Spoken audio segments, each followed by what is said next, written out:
నాడు విఘ్నేశ్వరుడు పూజిస్తే చాలా మంచిది. విఘ్నేశ్వరుడికి ఏమీ అక్కర్లేదు. కరుణామూర్తి, దయాస్వరూపుడు. ఎవరు అంటే విఘ్నేశ్వరుడు.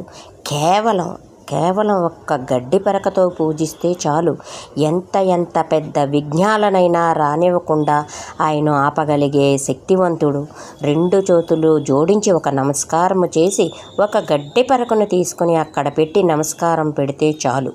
2 చెవులను పట్టుకుని గుంజీలు తీస్తే చాలు.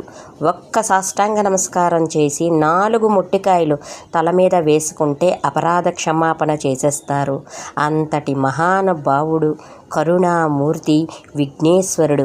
ఏ విఘ్నాలనైనా తొలగించే విఘ్నేశ్వరుడికి ఒక్క గడ్డి పరకతో సంతోషం చెందుతారు.